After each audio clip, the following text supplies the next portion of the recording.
All right, Thank you all for this opportunity to do this. Amen. Please for inviting me. I said, you want me to give you the questions beforehand? And he said no. So that's definitely to his credit that he's willing to take whatever punches we're ready to throw at him. So That's that truth. Truth. I even said, are you sure? I have to remember I'm in the house of God. It's not the Okay, so the first thing we'll talk about, as many of you know, a lot has changed in the past month. So I want to talk first about political engagement.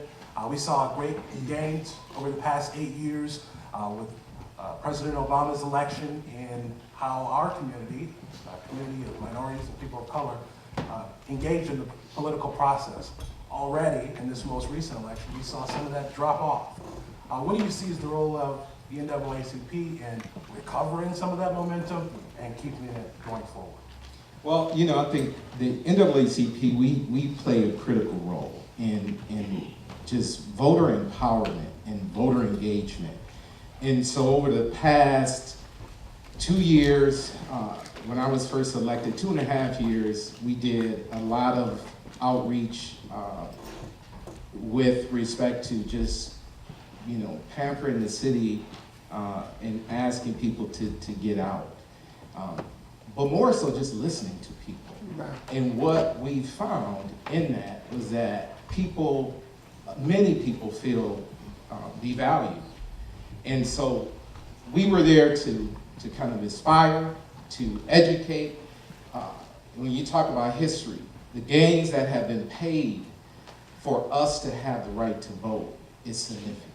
Yes. People have lost their lives. I think about our brother Medgar Evers, yes, who was brutally slain and murdered, registering and educating people about the importance of voting.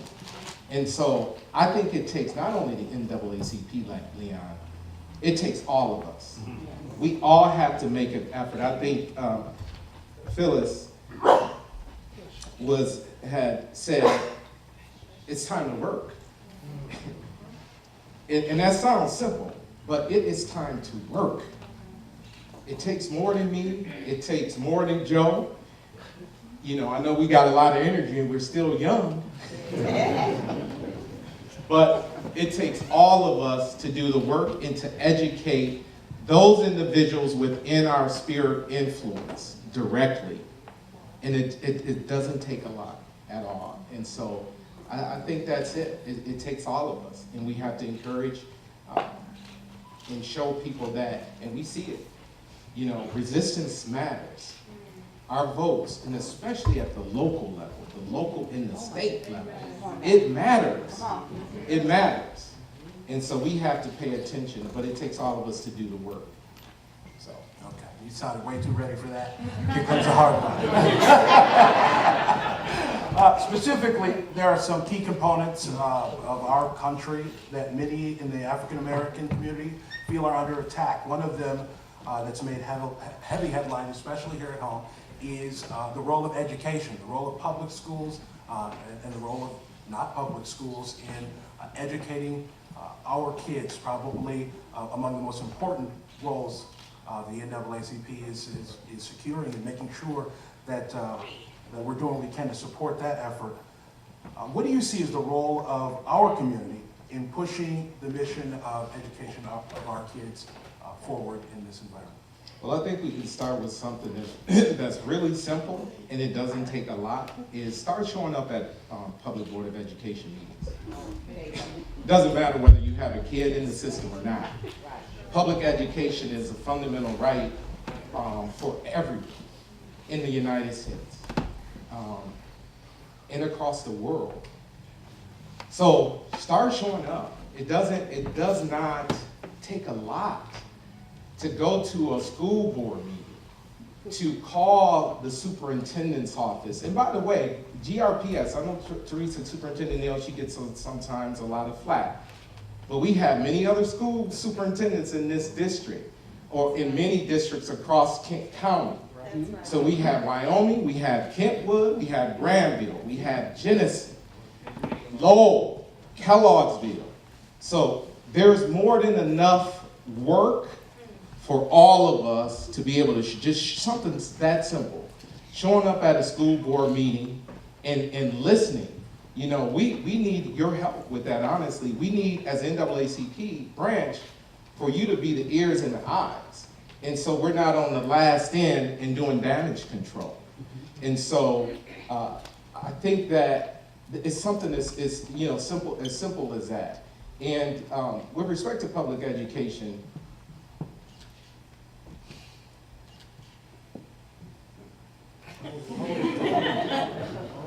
I believe in choice, okay? I'm gonna speak for me personally. I believe in choice. I believe that our kids should have all of the tools and resources necessary to allow them to grow up and be productive, tax-paying citizens. Amen. But I also believe in equity. I believe that charter schools shouldn't be here, public schools shouldn't be here when it comes to the policies and the governance structure that's in place. So I have a problem with that model. We need the same level of funding in the public school districts as charters are getting. And so that's where I am on that. So I'm gonna leave that there.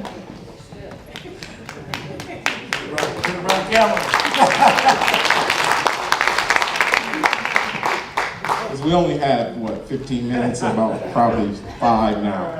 And 3, 2. another important tenet here is health.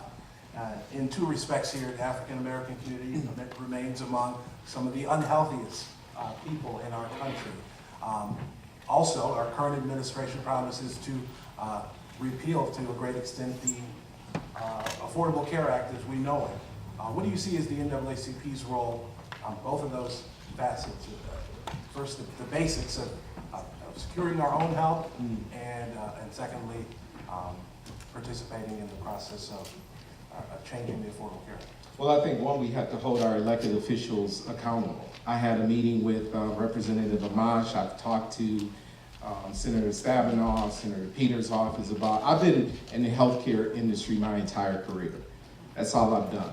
And I was explaining to Representative Amash when we sat down personally to talk about healthcare, specifically repeal, and Senator Sessions, but we'll stick to healthcare. It's like I told Representative Amash that healthcare, having access to healthcare, efficient, affordable, quality healthcare is a basic human right, period. Doesn't matter. I told him that I get calls every year from people that I know who, and this is, we're talking about truth, who say, please, I have an abscess. I don't have any dental care. It's 10 o'clock at night. Where can I go? I have personally negotiated, don't tell anybody, rates for individuals who didn't have any medical care. I negotiated directly with certain physicians to see them, and they can pay fee-for-service at the same rate that they would get based on a health payer. So healthcare is a fundamental right. We know, I know personally, I've been in this space for 20 plus years. In the state of Michigan, before the ACA was even thought about, Blue Cross of Michigan was fighting for healthcare reform for many years, and it was a losing battle. We were fighting based on the fact that the regulatory system at the time was in place for over 30 years. All of the other payers in the state didn't really have a social mission. We fully understood that based on Public Act 350, 250, that it was our mandate to support communities, right? But we also fully understood that everybody should, at least from a corporate social responsibility, invest something back in communities. Amen. And so then the ACA comes along. And so we were right there, we were happy. 20 million, 30 million people have coverage now.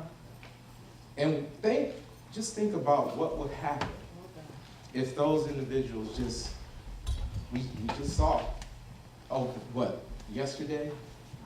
People being detained. No warning or nothing. Even the, parts of the Homeland Security and other folks didn't even receive notice until less than 24 hours in advance that was even happening, which, by the way, violated the Geneva Convention. But we won't go there. Just imagine if that happens with healthcare, where people are, have chronic illnesses, catastrophic illnesses, that they don't have access to their meds, just basic preventative health care. We know the health disparities, especially in the African American community. We have the highest mortality rates for most, I want to say all cancers. We don't have the highest incident rate. We have the highest mortality rate. Why? Because typically when we're diagnosed, it's typically at stage 4. Typically at stage 4. And so healthcare is a basic, fundamental, not only civil right, but human rights. But I want to be clear, because when I had that conversation with Representative Amash, I wanted to sit down with him to understand, because I wasn't clear. I knew actually where he was in terms of with repealing, but I wanted to at least put a human face to this for him, so he can understand the importance of being very intentional before we totally do away with this law. And I will say, I want to be on record for this also. He did say, Representative Amash, that he does not support repealing until we have a well-thought-out replacement option. So I'm only saying that on the record. Why? Because we need to hold Representative Amash accountable to that. We need to hold Senator Stabenow. The Democrats don't get off either. And some would even blame them for the mess that we're in. So they don't get off. Hey, truth, I keep it true. I'm truth. So we need to hold everybody accountable. And something real simple, Leon, again, just like it takes, and it can have a lot of impact, just to show up at a school board meeting. I don't care if you're a kid, you don't have a kid in that district. Show up, because these kids will impact you someday, period. And what else is simple? It takes you less than a minute to call Representative Amash's office, Senator Stabenow's office, Senator Peters' office. It takes you probably 30 seconds to go online, and it's all pretty much auto-populated, Catherine, right? Where you can fill in and just quickly voice your complaint. So, yeah, so that's it. And lastly, to a large degree, and you'll have to keep this quickly, I'm here to that's it. You are preaching to the choir in a lot of ways. I mean, these folks are engaged in the community, a large part of why they're here. What is the best way that the people who are here can support your mission going forward? Well, let me say this, and this is no indictment on anyone. So again, we're just gonna keep it 100 and real and truth. Yeah, we say that kind of flippantly, and we're preaching to the choir. But are you really doing the work? Are you really doing the work? We're not talking about social media politicking. Are you really doing the work that Phyllis, that she talked about? And sometimes we have to be uncomfortable. So we'll do the barbershop talk, we'll do, you get the girls, girl, did you hear? And that's all, it goes no further. They're not picking up the phone. They're not, so it's too critical. We are at a point in our history where we're getting ready to totally turn back the clock. And we have to get, it's not just about saying, yeah, I did this, I voted, or I'm ticked off about this. But it's about actually getting out here on the ground, at the ground level, and doing the work. And it's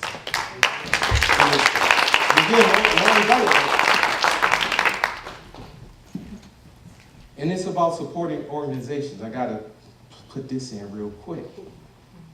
Like the NAACP. We not only need your financial resources, we need your social capital as well. We need your intellect and all of the above. 5 letters. It's not the NAACP. It's NAACP. So that's what we need. All right, Mr. K. Jackson.